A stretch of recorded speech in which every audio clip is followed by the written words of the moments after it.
नमस्कार प्रिय दर्शकों, आप देख रहे हैं ज्योतिष मंत्रा। प्रिय दर्शकों, आज पुनः एक सिद्ध साबर मंत्र के साथ आप लोगों के समक्ष हाजिर हूं। आप लोगों में से कई बार बहुत से लोग बोलते हैं कि मंत्र बहुत अधिक बड़ा है, इसको किस प्रकार से जपेंगे। प्रिय दर्शकों, यदि कुछ प्राप्त करना है तो परिश्रम तो करना पड़ता है। दूसरा, मंत्र के लिए कभी भी मन में इस प्रकार के भाव नहीं आने चाहिए कि मंत्र छोटा है या बड़ा है। मंत्र की शक्ति छोटे और बड़े से नहीं होती, मंत्र की शक्ति स्वयं की होती है। उसके शब्दों पर, उच्चारण पर निर्भर करती है, साथ ही निर्भर करती है आपकी आस्था और विश्वास पर। श्रद्धा कितनी है आपकी, पूर्णता कितनी है। यदि आपकी श्रद्धा विश्वास किसी मंत्र के ऊपर नहीं है तो बेशक से उस मंत्र का जप मत कीजिए, क्योंकि उसका कोई भी फल आपको नहीं प्राप्त होगा। या फिर आप परीक्षा के लिए जप रहे हैं, चलिए जप के देख लेते हैं मिलता क्या है या होता क्या है, तब भी उसका रिजल्ट आपको बहुत अधिक नहीं मिलेगा। हाँ, तंत्र में ऐसा है, आप परीक्षा के लिए भी करेंगे तो भी उसका रिजल्ट मिलेगा, क्योंकि तंत्र अपने आप में एक विशिष्ट प्रकार की पद्धति है। परंतु जहां तक बात करें मंत्रों की, तो मंत्र का अपना प्रभाव है। कुछ मंत्र शीघ्रता से प्रभावी हो जाते हैं और कुछ में समय लगता है। कुछ मंत्रों के लिए सिद्धि आवश्यक नहीं होती, वे स्वयं सिद्ध और जागृत होते हैं। जैसे कि वैदिक मंत्रों में गायत्री मंत्र, महामृत्युंजय मंत्र, ये स्वयं सिद्ध और जागृत मंत्र है। भगवान नारायण का 12 मंत्र, परंतु इनके लिए निरंतर और सतत प्रयास करना पड़ता है। भक्ति होनी चाहिए, दृढ़ता होनी चाहिए, मंत्र में पूर्ण विश्वास होना चाहिए। इसके अतिरिक्त वैदिक मंत्रों में बहुत से अनेक मंत्र बताए गए हैं जो अनेक कामनाओं की पूर्ति करते हैं, चाहे वो धन हो, संतान हो, या फिर किसी प्रकार की सफलता, व्यापार में उन्नति हो, या फिर अपना प्यार पाना हो। सब प्रकार के मंत्र वैदिक मंत्रों में भी दिए गए हैं, परंतु वैदिक मंत्रों में जप संख्या लाखों में होती है, तब जाकर के उनका प्रभाव मिलता है। और कम से कम वैदिक मंत्रों का 10,000 जब तक जप ना किया जाए तब तक उसका प्रभाव नहीं मिलता। परंतु साबर मंत्रों में इस प्रकार की बातें नहीं है। साबर मंत्र 1 माला से भी सिद्ध होता है, 11 से भी सिद्ध होता है और 21 माला से भी। प्रत्येक साबर मंत्र का विधान अलग है। कुछ मंत्र ऐसे हैं जिन्हें सिद्ध करने की आवश्यकता नहीं है, जो स्वयं सिद्ध कहलाते हैं, जिन्हें पहले दिन से आप उस मंत्र को कंठस्थ करके, गुरु के माध्यम से दीक्षा लेकर के कंठस्थ करके और उस मंत्र को प्रयोग में ला सकते हैं, अपने काम में ला सकते हैं। अनेकों बार लोग कहते हैं कि साबर मंत्र को लिखा नहीं जाता। प्रिय दर्शकों, ये परंपरा गुरु शिष्य परंपरा में है। जब गुरुदेव शिष्य को मंत्र देते हैं तो उसके दाहिने कान में उस मंत्र का उच्चारण करते हैं। उस समय में उस मंत्र को सुन करके याद किया जाता है। उस समय में गुरुदेव 3 से 5 बार उस मंत्र का उच्चारण करते हैं, वहीं पर सुनकर उसे याद करना होता है। परंतु ऐसा नहीं है कि जिस व्यक्ति को हो सकता है याद ना हो 3-5 बार में, फिर वो क्या करे, तो वह अपने गुरु भाइयों से या पुनः गुरुदेव से उसे लिखवा करके रख सकता है। मंत्र को लिखने के लिए मना इसलिए किया जाता है क्योंकि मंत्र लिखा और आपने उस कागज को किसी अशुद्ध स्थान पर फेंक दिया तो मंत्र का अपमान होता है। बस इसी के पीछे ये तर्क है, क्योंकि अनेकों लोग बोलते हैं कि आप मंत्र लिखकर बताते हैं, तो मंत्र लिखकर नहीं बताया जाता। प्रिय दर्शकों, आप लोगों की सुविधा के लिए ये किया जाता है और साथ ही इसमें दोष नहीं है। इस बात को मन से निकाल दीजिए, क्योंकि बहुत सी चीजें मिथ्या धारणाएं बनी हुई हैं। लिखने से या ना लिखने से मंत्र की शक्ति पर कोई प्रभाव नहीं पड़ता है। मंत्र का अपना प्रभाव है। मंत्र में जो वर्ण आते हैं, अक्षर बनता है, शब्द बनता है, और उस शब्द समूह से जो ध्वनि निर्मित होती है, उसी से मंत्र की शक्ति का प्रभाव बनता है। तो इस प्रकार के संशय, इस प्रकार का भ्रम बिल्कुल ना पालें, क्योंकि अनेक प्रश्न इस प्रकार के आ रहे थे। आज इसलिए इस चर्चा को किया है। और आज का मंत्र अत्यंत छोटा है, छोटा इतना कि 1 माला में आपका बमुश्किल 2 मिनट से ज्यादा का समय नहीं लगेगा, और यह मंत्र सिद्ध करना ही होगा। वैसे तो स्वयं सिद्ध कहलाता है, परंतु इसे मैं कहूंगा सिद्ध करें, क्योंकि एक रक्षा मंत्र के रूप में भी है। साथ ही साथ ये मंत्र बंधन को काटने वाला है। किस प्रकार के, चाहे वो भूत प्रेत के हो, चाहे बुद्धि का बंधन हो, कार्य व्यवसाय का बंधन हो, सभी प्रकार के बंधन ये मंत्र खोलता है। अत्यंत सरल और छोटा मंत्र है, और बिना किसी दुहाई के, क्योंकि अनेकों लोग यही मांग करते हैं कि ऐसा मंत्र जो जिसमें दुहाई ना हो। तो आज का मंत्र बिना दुहाई के है। चलिए बात करते हैं आज के मंत्र की। विधि विधान बहुत अधिक कठिन नहीं है। जो सामान्य अक्सर मैं बताता हूँ, किसी सिद्ध योग मुहूर्त में इस मंत्र को आपको एक बार सिद्ध करना है। एक ही दिन इस मंत्र को सिद्ध करने का विधान करना है। कोई भी सिद्ध योग मुहूर्त हो, श्रेष्ठ होगा यदि सिद्ध योग शनिवार के दिन बन जाए, अथवा चतुर्दशी तिथि हो, नवमी तिथि हो, शनिवार का दिन हो, उस दिन आप सिद्धि विधान कर सकते हैं। अब किस प्रकार से सिद्धि विधान करना है?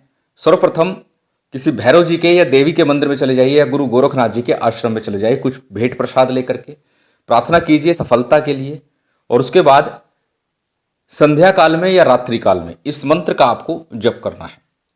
सामान्य जो पूजन सामग्री आपके पास उपलब्ध है वो आप रख लीजिए, जिसमें पुष्प है, धूप है, दीप है, नैवेद्य है, अक्षत हैं। माला के तौर पर रुद्राक्ष की माला या काले हकीक की प्राण प्रतिष्ठित माला आपको लेनी है।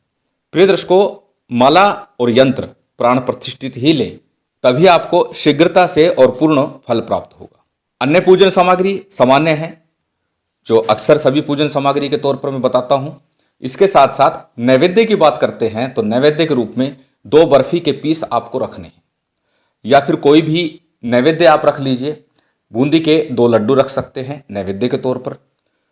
सामान्य सबसे पहले शुद्धि आचमन कीजिएगा, दीपक प्रज्वलित कीजिएगा। दीपक एक दिन की साधना हो तो अक्सर बोलता हूँ गाय के शुद्ध देसी घी का दीपक प्रज्वलित कीजिए। इस साधना के लिए आप तिल तेल का प्रयोग कर सकते हैं, सरसों के तेल के दीपक का भी प्रयोग कर सकते हैं। दीपक प्रज्वलित करने के पश्चात में सबसे पहले गणेश जी का, गुरु का, कुल देव, पितृ देव, स्थान देव इत्यादि का आपको पूजन करना है। इन पंचदेवों का पूजन अनिवार्य रूप से मैं बताता हूँ। उसके बाद में भगवान शंकर का, माँ शक्ति का पूजन करना है और भैरव जी का पूजन करना है। इन सबका सामान्य पूजन पंचोपचार रीति से आप संपन्न कीजिए। उसके बाद में सबसे पहले एक माला गणेश मंत्र की, एक माला गुरु मंत्र की, और साथ ही जब भी साबर मंत्रों के जप की बात आती है तो बोलता हूं कि साबर सिद्धि मंत्र या महासाबरी मंत्र अवश्य जपना चाहिए। तो साबर सिद्धि मंत्र आप अवश्य जपिए। लिंक आपको डिस्क्रिप्शन में मिल जाएगा साबर सिद्धि मंत्र का। जब इन सबका आप जप कर लें, उसके बाद में 21 माला का जप इस मंत्र का आपको करना है। मंत्र आपकी स्क्रीन पर है, छोटा सा सरल मंत्र है, बिना किसी दोहाई के। मंत्र एक बार बोल करके मैं बता देता हूं। मंत्र इस प्रकार है: काली काटे भैरव काटे, काटे औगड़ पंथ, किया कराया जादू टोना, काटे औगड़ मंथ। काली काटे भैरव काटे, काटे औगड़ पंथ, किया कराया जादू टोना, काटे औगड़ मंथ। सरल सा छोटा सा मंत्र है, बिना किसी शपथ के, बिना किसी दुहाई के, बिना किसी कसम के। इस मंत्र का 21 माला कम से कम जप करना। अधिकस्य अधिकम फलम हमेशा बोलता हूं। यदि आप कर सकते हैं तो 51 माला का जप कीजिए। अब इस मंत्र का प्रभाव क्या होगा?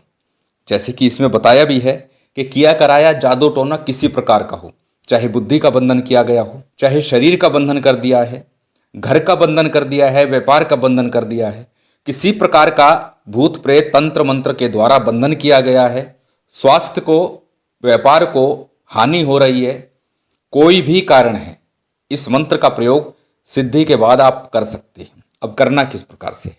यदि कोई व्यक्ति बीमार है तो उसके ऊपर से इस मंत्र को 11 बार आपको उच्चारण करना है। 7 बार उसके ऊपर से इसी मंत्र को बोलते हुए आपको एक नींबू वारना है, उसकी नासिका से सांस लगवाना है, उसके समक्ष ही काट देना है यदि उसके ऊपर कोई बाधा है, और फिर उस नींबू को ले जा करके किसी वीरान स्थान पर फेंक देना, या फिर शमशान भूमि में फेंक आइए। बाहर से ही फेंक दीजिए, अंदर जाने की आवश्यकता नहीं। यदि व्यापार बंधा हुआ है तब कैसे करें? उसके लिए एक पान के पत्ते के ऊपर 2 बर्फी, 2 लौंग, 2 इलायची, 1 जायफल, 1 सुपारी, 1 नींबू, ये सारी सामग्री रखनी है। और इस मंत्र का उत्तर मुख होकर के 11 बार उच्चारण करना है। और फिर अपने प्रतिष्ठान में, दुकान में, जहां भी आप कार्य करते हैं वहां से आपको इस सामग्री को एक बार एंटी क्लॉक घुमाना है और किसी पीपल वृक्ष के नीचे या माँ काली के मंदिर में इस सामग्री को रखाना है। यदि बुद्धि का बंधन किया गया है तब क्या करना है? तब एक शराब की बोतल लेनी है। अद्धा ले सकते हैं, पौवा, जो छोटे से छोटा हो वो ले लीजिए। ढक्कन खोल लीजिए उसका, और जिस व्यक्ति का बुद्धि बंधन हुआ है, जिस व्यक्ति का मस्तिष्क से पूरी तरह काम नहीं करना है, निर्णय क्षमता बिल्कुल कमजोर हो चुकी है, हर समय वहम की स्थिति बनी हुई है, उस व्यक्ति के लिए क्या करना है? एंटी क्लॉक, पहले उस जो भी आपने शराब की बोतल ली उसका ढक्कन खोलिए, एंटी क्लॉक 7 बार ऊपर से वारिए और फिर उसकी फूंक उसके अंदर मरवा दीजिए, बोतल के अंदर, और फिर उसका ढक्कन बंद कीजिए और ले जाकर के पीपल की जड़ में रखाइए। और ये कार्य आपको शनिवार या रविवार की संध्या काल में करना है। इस प्रकार से ये प्रयोग आप कर सकते हैं। इसके साथ ही इसी मंत्र से आप झाड़ा भी लगा सकते हैं, 7 बार 21 बार इस मंत्र को पढ़ते हुए झाड़ा भी कर सकते हैं, यह भी प्रभावी रहेगा। या फिर इसी मंत्र से अनामिका उंगली को जल में डुबो करके और इस मंत्र का 21 बार उच्चारण कीजिए। बीमार व्यक्ति किया कराया जिस पे है उसको वो जल पिला दीजिए, उससे भी निश्चित ही प्रभाव पड़ेगा और उस व्यक्ति के ऊपर सारी तंत्र बाधा भूत बाधा कटने लगेगी। अत्यंत प्रभावी और श्रेष्ठ मंत्र है। इस मंत्र को एक बार 21 माला का जप उत्तराभिमुख होकर के विधि विधान के साथ थोड़ा जप लीजिए और उसके बाद इस मंत्र का प्रयोग कीजिए। और इस मंत्र के प्रयोग के समय रक्षा विधान अवश्य कर लीजिएगा। वैसे तो ये मंत्र स्वयं सिद्ध है, रक्षा मंत्र भी है, परंतु फिर भी एक बार रक्षा विधान कर लीजिए अपनी सुरक्षा के लिए। महामाई की विशेष कृपा आप सभी पर बनी रहे, यही कामना है। और उम्मीद करता हूं आज की ये जानकारी, ये वीडियो आपको अच्छी लगी होगी। यदि अच्छी लगी हो तो कृपया लाइक कीजिएगा, शेयर कीजिएगा। यदि चैनल पर नए हैं तो सब्सक्राइब कर बेल आइकन बटन दबा दीजिएगा। जय माता दी, जय श्री राम।